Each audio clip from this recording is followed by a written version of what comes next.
नमस्कार साथियों, मैं बजरंग कुमार आप सभी का स्वागत करता हूं मेरे YouTube चैनल IT एक्सपर्ट में।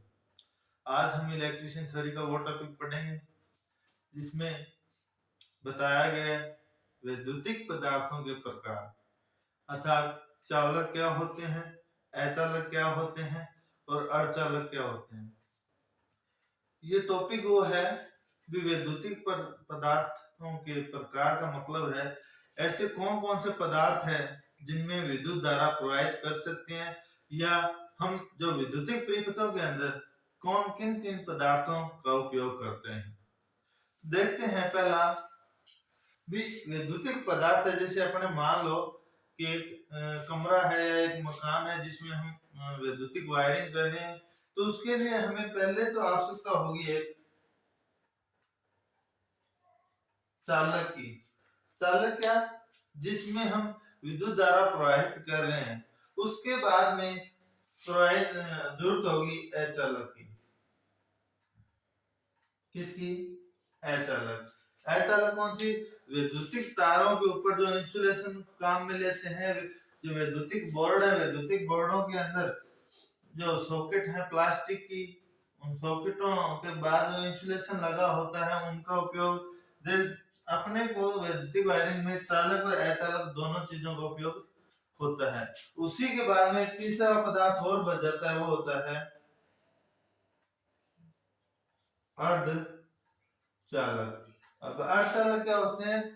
कुछ पदार्थ ऐसे हैं जो चालक की तरह भी व्यवहार करते हैं तथा अचालक की तरह भी व्यवहार करते हैं। वो डिपेंड करते हैं उस पदार्थ पे लगाई गई भौतिक अवस्था के ऊपर, बाह्य बल के ऊपर डिपेंड करती है। वो हम आगे पढ़ेंगे। पहला हमारा वैद्युतिक पदार्थ का जो प्रकार है वो है चालक। अब देखो चालक क्या होते हैं, तो हमने परिभाषा पढ़ी थी इलेक्ट्रॉनों के प्रवाह को, इलेक्ट्रॉनों के प्रवाह को विद्युत धारा कहते हैं। उसी के अंदर हम दूसरी लाइन पढ़े कि विद्युत धारा प्रवाह के लिए, विद्युत धारा प्रवाह के लिए उपयोगी मार्ग, उपयोगी मार्ग या विद्युत धारा के जो अपने में प्रवाहित होने दे वो सभी पदार्थ क्या कहलाते हैं? चालक कहलाते हैं। एक परिभाषा तो हो गई भी जिन, जैसे एक तार है, तार के अंदर विद्युत धारा प्रवाहित हो रही है, वो तार क्या हो गया? विद्युत धारा जिसमें प्रवाहित होगी वो चालक हो गया। एक सॉकेट है, सॉकेट के अंदर विद्युत धारा प्रवाहित हो रही है तो वो क्या है? सॉकेट एक चालक है। उसके अंदर लगा हुआ जो इंसुलेशन, जो प्लग्स के अंदर जो लक्स लगे हैं, जो कांटेक्ट पॉइंट है वो क्या है? चालक है। उसके बाद में एक वैद्युतिक लैंप, उसमें जो फिलामेंट लगा है उसमें से विद्युत धारा प्रवाहित हो रही है, वो क्या है? चालक है। तो कहा जाता है कि इलेक्ट्रॉनों के प्रवाह को विद्युत धारा कहते हैं, और जिस पदार्थों के अंदर या जो पदार्थ अपने में प्रवाहित होने वाली विद्युत धारा का विरोध नहीं करते वो क्या कहलाते हैं? चालक कहलाते हैं। अब देखो हम पहले बात करें चालक की। चालक की परिभाषा के अंदर हम पहले हमने पढ़ा था, परमाणु टॉपिक पढ़ रहे थे। परमाणु, जब इसकी परमाणु की संरचना की बात की हमने, तो परमाणु संरचना में हमने पढ़ा कि परमाणु के अंदर एक नाभिक होता है, नाभिक में उपस्थित होता है न्यूट्रॉन और प्रोटॉन, और उसके चारों ओर जो कक्षा होती है उस कक्षा के अंदर होते हैं इलेक्ट्रॉन, जो कि निरंतर रूप से कक्षीय गति तथा चक्रण गति दोनों गति करते रहते हैं। अब बात की एक पदार्थ या एक तत्व है जो एक प्रकार के परमाणु से मिलकर बनता है, वही हम बात करें दो परमाणु की, ये नाभिक हो गया और इसके चारों ओर दो दूसरी कक्षा होगी। मैंने कहा था प्रत्येक परमाणु की अंतिम कक्षा में दो प्रकार के इलेक्ट्रॉन होते हैं। एक इलेक्ट्रॉन तो होते हैं संयोजी, संयोजी इलेक्ट्रॉन जो कि दूसरे परमाणु के साथ सहसंयोजी बंध बनाने के लिए सक्रिय रहते हैं, और दूसरे जो इलेक्ट्रॉन होते हैं वो होते हैं मुक्त इलेक्ट्रॉन। क्या होते हैं? मुक्त इलेक्ट्रॉन। और अपने को यहाँ क्या देखने हैं? मुक्त इलेक्ट्रॉन। जिन परमाणु की या जिन पदार्थों के परमाणु के अंदर बाह्यतम कक्षा के अंदर मुक्त इलेक्ट्रॉन उपस्थित हो, उन सभी पदार्थों को चालक कहते हैं।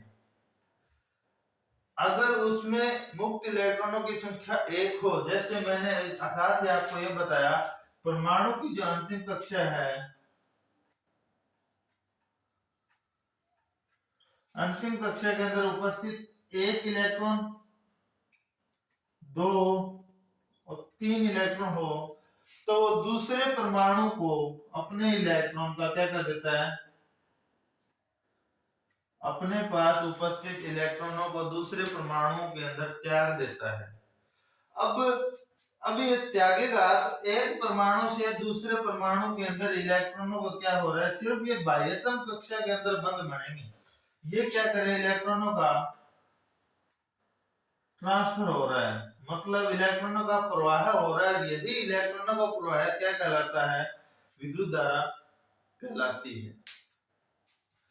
इलेक्ट्रॉनों का प्रवाह होने के कारण ही इसमें विद्युत धारा का प्रवाह हो रहा है। जिन पदार्थों के अंदर या जिन परमाणु के, जिन तत्वों के अंतिम कक्षा में 1 इलेक्ट्रॉन हो, 2 इलेक्ट्रॉन हो, 3 इलेक्ट्रॉन हो, वो सबसे अच्छे चालक होते हैं।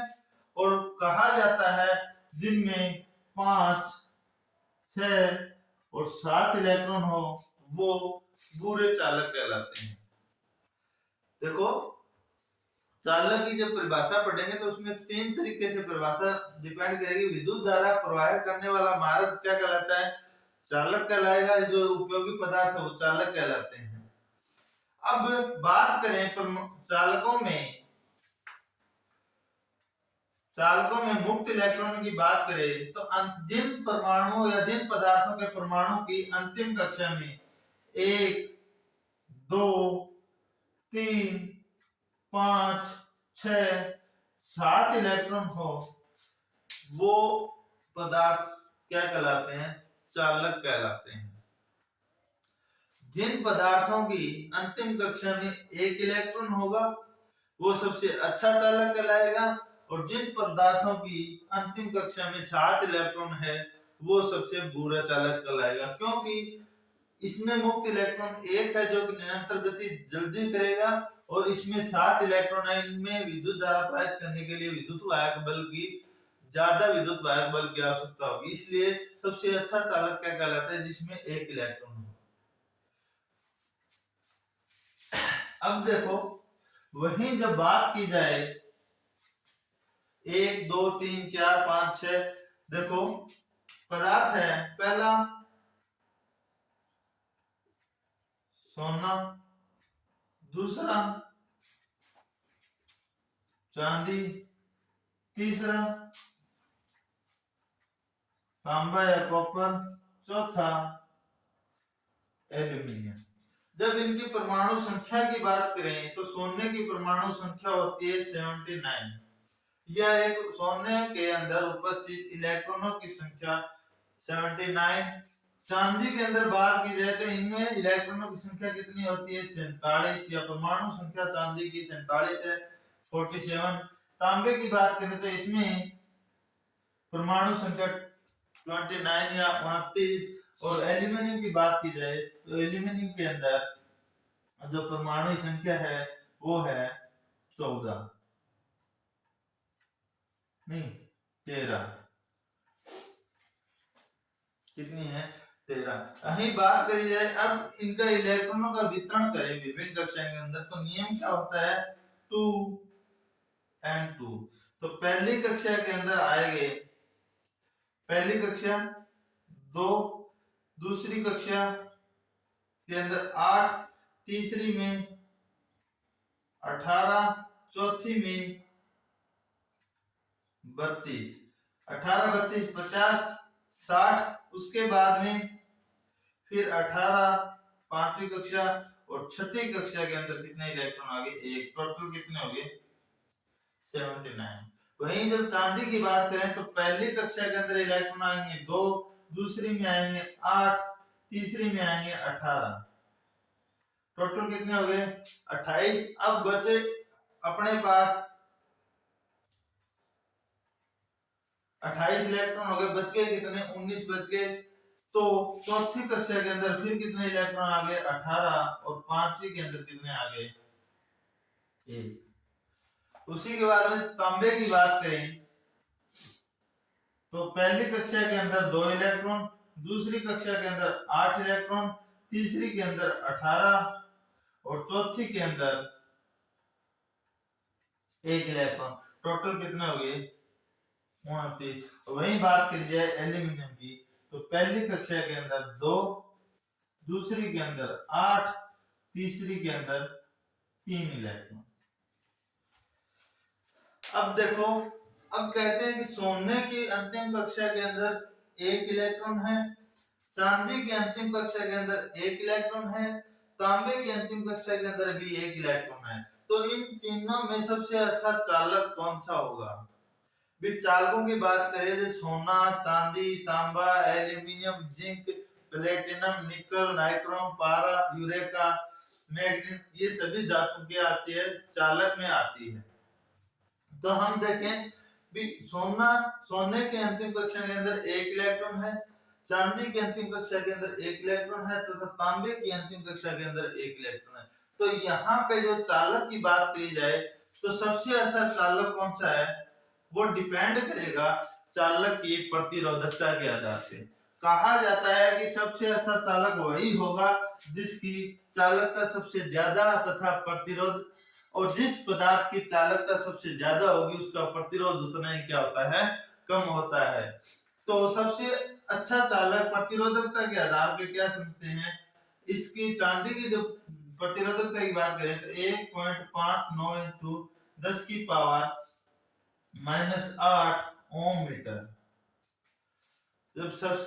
जब इनका चालकता का क्रम देखें या प्रतिरोधकता का क्रम देखें तो सबसे पहला चालक आता है चांदी, जिसे दूसरा चालक आता है तांबा, तीसरा चालक आता है सोना, चौथा आता है एल्यूमिनियम। प्रमाणिक कक्षा के आधार पे देखें तो अंतिम कक्षा के अंदर सोने में भी 1 इलेक्ट्रॉन है, चांदी की अंतिम कक्षा में भी 1 इलेक्ट्रॉन है, तांबे की अंतिम कक्षा में भी 1 इलेक्ट्रॉन है। वहीं जो बात की जाए इनके क्रम के आधार पे तो ये क्रम देखेंगे सबसे अच्छा चालक चांदी को माना जाता है क्योंकि इसकी प्रतिरोधकता क्या है सबसे कम है।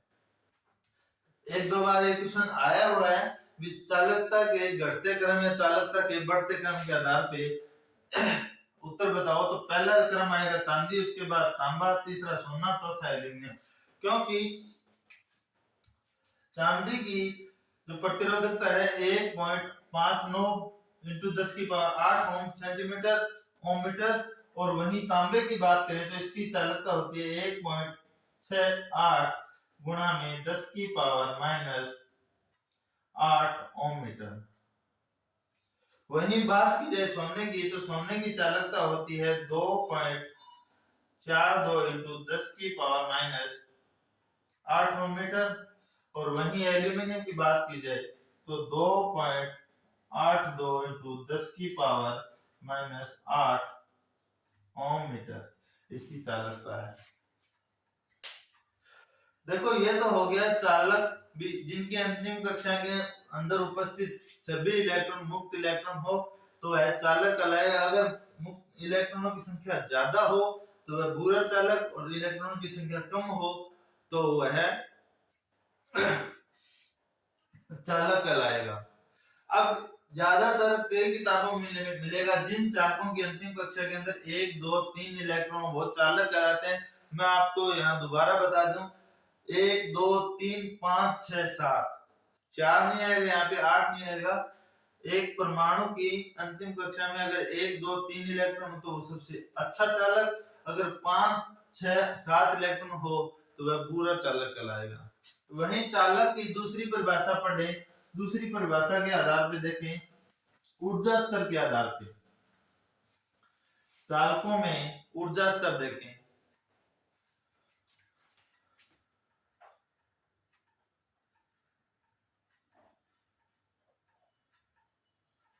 ऊर्जा स्तर के आधार पे देखें तो एक परमाणु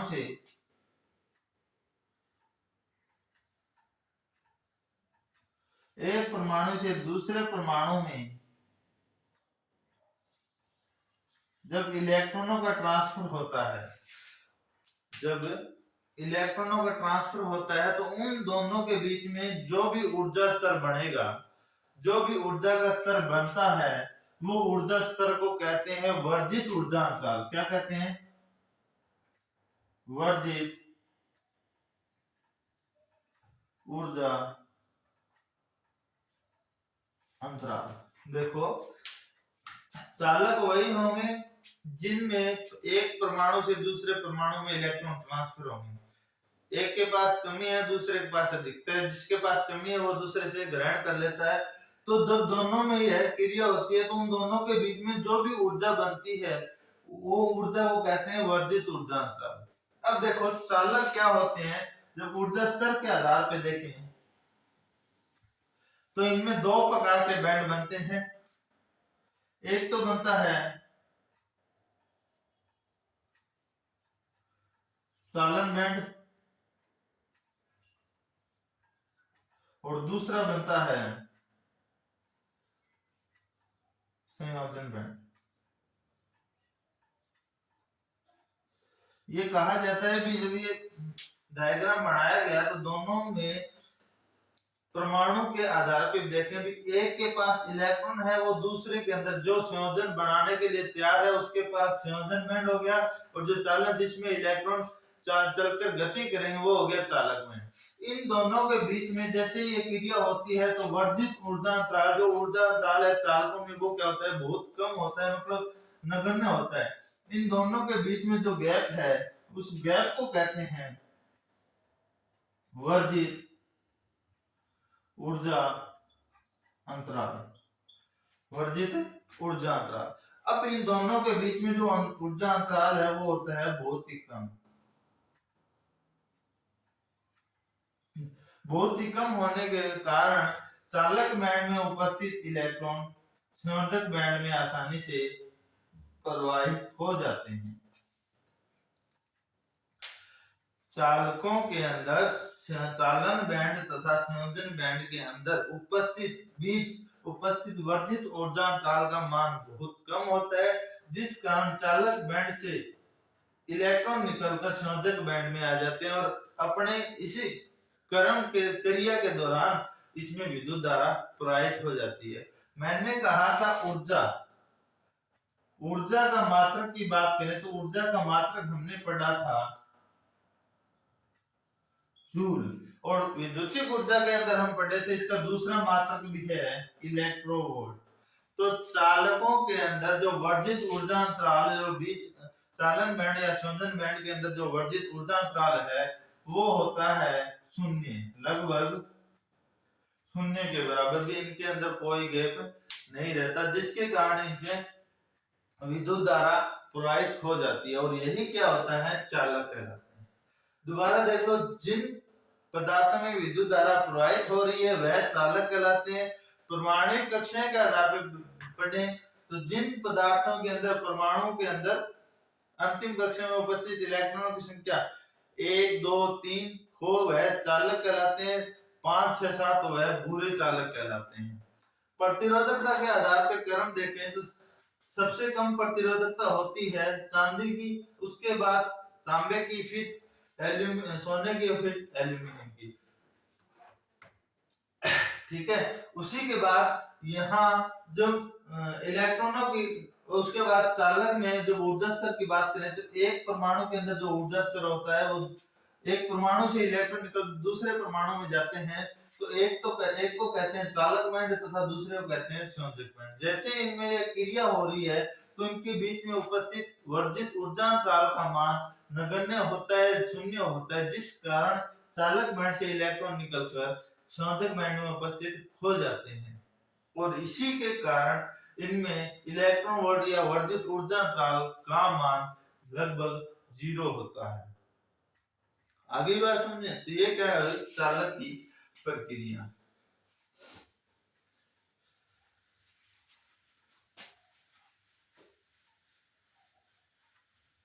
वही हम क्रम देखें तो चालकों के जो पदार्थ हैं वो चालक के 3 प्रकार के होते हैं। पहला है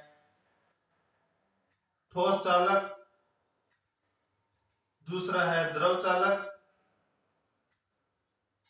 और तीसरा है गैसीय चालक। ठोस आकृति के जैसे पदार्थ है, जैसे तार हो गया, सोना हो गया, चांदी हो गया, एल्यूमिनियम हो गया, प्लेटिनम हो गया, ये क्या है, ठोस चालक हो गए। ऐसे पदार्थ जो जिसमें से जो द्रव की भांति व्यवहार करते हैं और उसमें विद्युत धारा प्रवाहित हो, जैसे बैटरी के अंदर उपयोगी इलेक्ट्रोलाइट। बैटरी के अंदर उपयोगी इलेक्ट्रोलाइट। वहीं गैसीय चालक की बात करें तो गैसीय चालक ऐसे चालक जो गैस की तरह व्यवहार करें, ऐसी गैसें जो चालक की तरह व्यवहार करें क्या कहलाएगी गैसीय चालक में, जैसे हीलियम, आर्गन और वगैरह वगैरह, मरकरी गैस हो गई, ये अलग अलग क्या हो गई इनमें, ये गैसीय चालक हो गए। ठोस चालक, द्रव चालक, गैसीय, 3 प्रकार के चालक होते हैं। अब हम चालकों का जो क्रम है वो क्रम देखते हैं, उनके अंदर जो गुण है या किस काम में उपयोग होते हैं उसके बारे में पढ़ेंगे। तो पहला चालक है चांदी। चांदी को कहते हैं सिल्वर। अब इसकी प्रतिरोधकता की बात करें, तो चांदी की प्रतिरोधकता होती है 1.59 गुणा में 10⁻⁻8 ओम मीटर। तो वहीं इसका गलनांक बिंदु की बात करें, गलनांक पॉइंट या गलनांक बिंदु की बात करें तो गलनांक बिंदु होता है 960 डिग्री सेल्सियस। चांदी को सबसे अच्छा चालक माना जाता है क्योंकि इसकी चालकता उच्च होती है। इसकी चालकता होती है लगभग 98%, क्योंकि कुछ न कुछ तो प्रतिरोध होता ही है। सबसे आज तक ऐसा चालक नहीं बना जिसकी चालकता 100% हो, क्योंकि वह प्रत्येक चालक अपने के अंदर कुछ न कुछ प्रतिरोध रखता है। प्रतिरोधकता होती है इसकी 1.59 × 10⁻⁻8 मीटर। वहीं गलनांक बिंदु की बात करें तो 960 डिग्री सेल्सियस का गलनांक बिंदु है। और जब इसके उपयोग की बात करें, यह बहुत महंगी होती है, इसलिए टाटा के अंदर कॉन्टैक्ट पॉइंट बनाने के लिए उपयोग में लिया जाता है। उसके बाद में हमारा अगला है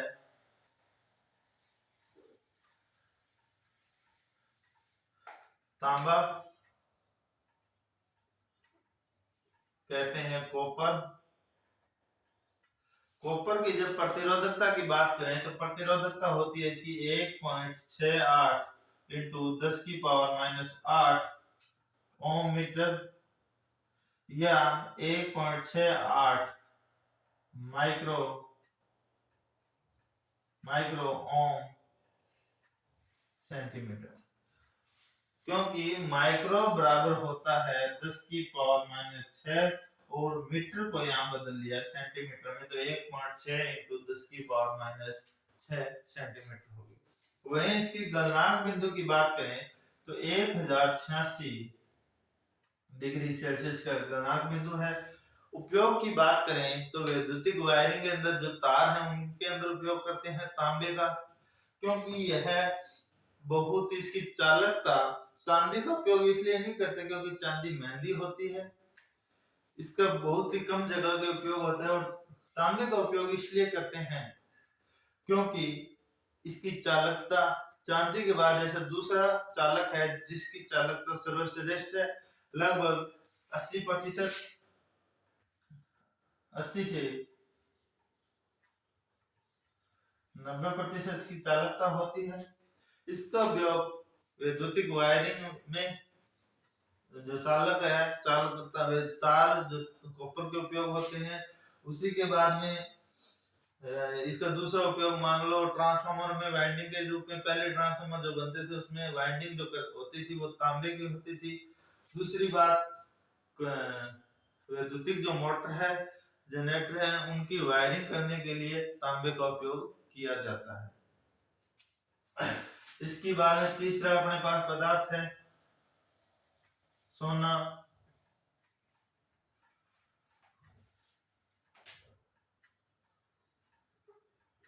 सोने इसकी चालकता की बात करें तो 2.61 इंटू 10⁻⁻8 ओम मीटर।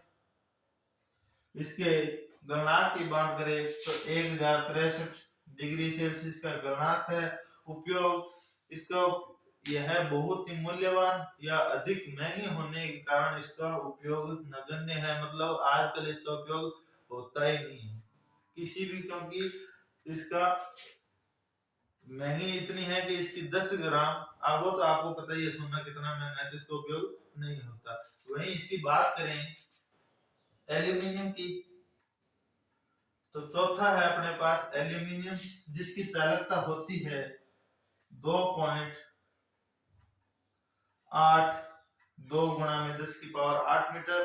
वहीं इसकी गलनांक बिंदु की बात करें तो इसका गलनांक बिंदु होता है 660 डिग्री सेल्सियस।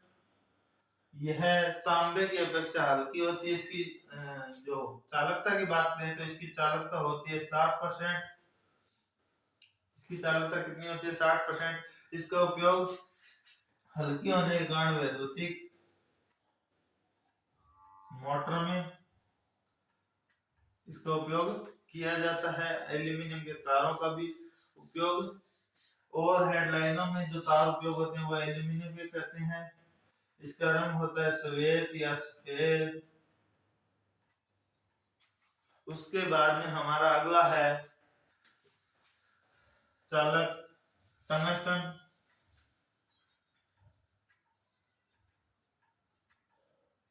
टंगस्टन को कहते हैं एसन से। इसकी प्रतिरोधकता उच्च होती है। दूसरी बात, इसका गलनांक बिंदु लगभग होता है 3500 डिग्री सेल्सियस। इसका उपयोग होता है वैद्युतिक लैंपों और उनका फिलामेंट बनाने के लिए। जो बल्ब है, मरकरी ऊपर लैंप है, बड़े बड़े लैंपों के अंदर फिलामेंट बनाने के लिए इसका उपयोग होता है। कारण कि इसका तापमान बहुत उच्च होता है। अब फिलामेंट बनाने के लिए इतना ज्यादा तापमान क्यों रखा जाता है, तो उसके लिए आपको बता दूं, जैसे एक लैंप है, लैंप के अंदर गैस भरी होती है। अब गैस जो इसमें भरी होती है उसके प्रकार देखो आप, जो गैस में भरी जाती है, जब उनका गैस का तापमान बढ़ाएंगे, जब गैस के चारों ओर का तापमान बढ़ाएंगे तो वो गैसें चालक की तरह व्यवहार करती है।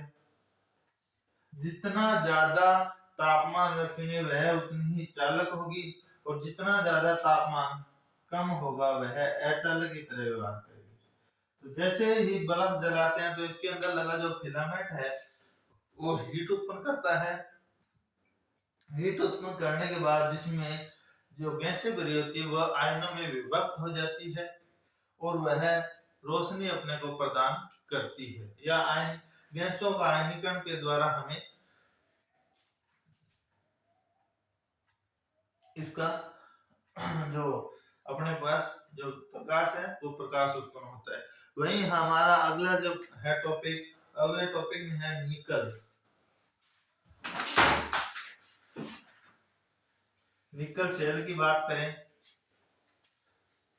निकल अपने पास जो धातु है वो है एक चालक।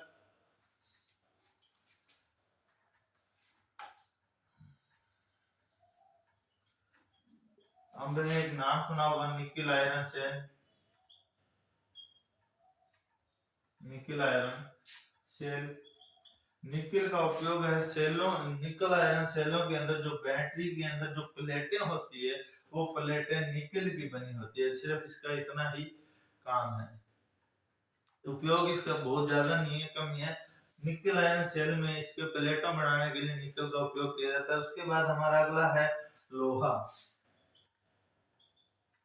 लोहे का उपयोग हम वैद्युतिक परिपथों में कहाँ करते हैं? इसका तापमान होता है 1550 डिग्री सेल्सियस। इसकी प्रतिरोधकता कॉपर से 8 गुना ज्यादा होती है। ठीक है, इसका उपयोग कुछ जगह पे किया जाता है। उसके बाद में इसमें है टिन। हम तीनों शीशा एक साथ पढ़ेंगे। इसके बाद अगला है टिन और साथ में है शीशा। टिन और शीशे का उपयोग करते हैं फ्यूज वायर में। फ्यूज वायर में, सोल्डर में। अब इनका उपयोग करने का कारण, फ्यूज वायर में सोल्डर में उपयोग करने का कारण, क्योंकि फ्यूज वायर जो धातु है या जो फ्यूज वायर होता है उसका तापमान कम होना चाहिए। मतलब जैसे ही परिपथों के अंदर थोड़ा सा ताप बढ़े तो यह एक सुरक्षा उपकरण है, सुरक्षा युक्ति के रूप में काम में लेते हैं। ठीक है, अब जैसे ही इनमें थोड़ा सा तापमान बढ़ेगा तो ये पिघल कर टूट जाएंगे। तो शीशे और टिन का उपयोग फ्यूज वायर बनाने के अंदर इनका मिश्रण का उपयोग किया जाता है। नॉर्मल में जो इनका मिश्रण होता है वो 63% टिन तथा 37% शीशे होता है। वहीं दूसरी बात की जाए भी, इसका गलनांक 232 डिग्री सेल्सियस तथा शीशे का जो गलनांक बिंदु है वो है 327 डिग्री सेल्सियस। इन दोनों का निम्न गलनांक वाली ये धातुएं हैं, ये चालक है। अब इनका उपयोग फ्यूज वायर में इसलिए करते हैं क्योंकि एक तो ये शीघ्रता से पिघल जाती है। अब दोनों के मिश्रण की बात करें, दोनों के मिश्रण की बात करें तो यहाँ ये याद रखना, टिन तथा शीशे के मिश्रण में तापमान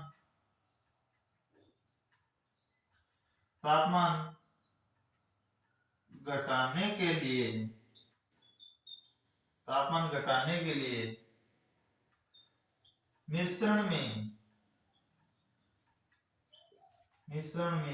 टिन की मात्रा बढ़ा दी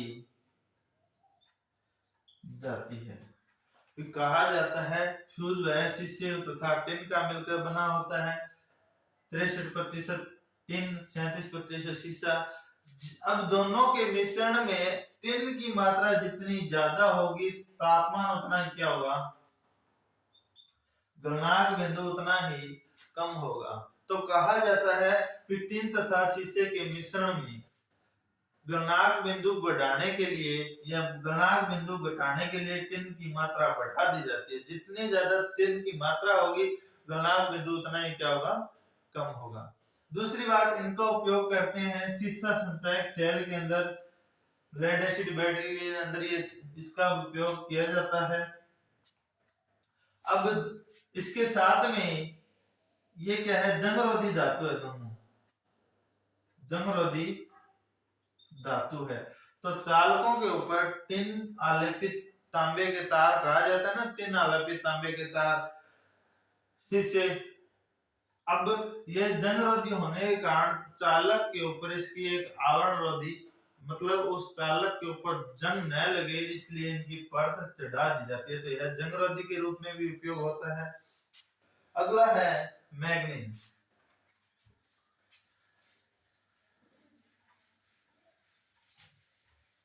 अगला है अपने पास मैग्नीन और साथ में ही पढ़ेंगे यूरेका। ये भी एक मिश्रण धातु है। मिश्रण धातु और यूरेका भी एक मिश्रण धातु है। इन दोनों का उपयोग करते हैं प्रतिरोध बनाने में। मैग्नीज तथा यूरेका दोनों मिश्रण धातु है, इन दोनों का उपयोग प्रतिरोधक बनाने में किया जाता है। मैग्नीन का मिश्रण है वो होता है 84% तांबा, 84% मैग्नीन 12% तथा निकेल 4%। मैग्नीन धातु जिसका मिश्रण है तांबा 84%, मैग्नीन 12% और निकल 4% का उपयोग किया जाता है। वही बात की जाए यूरेका की, तो इसमें जो निकेल धातु है इसका मिश्रण होता है 40% तथा तांबा 60% उपयोग होता है। मैग्नीन तांबे, मैग्नीन तथा निकल से मिलकर बना होता है, यह मिश्रण धातु है। इसका उपयोग प्रतिरोधक बनाने में तथा यूरेका का भी उपयोग प्रतिरोधक बनाने में किया जाता है, क्योंकि इनका प्रतिरोधकता इसकी ज्यादा होती है, जिससे इसकी चालकता कम होती है। मिश्रण धातु यूरेका के अंदर तांबा 60% और निकल 40% का उपयोग किया जाता है। इसी के साथ में हमारा लास्ट टॉपिक है नाइक्रोम।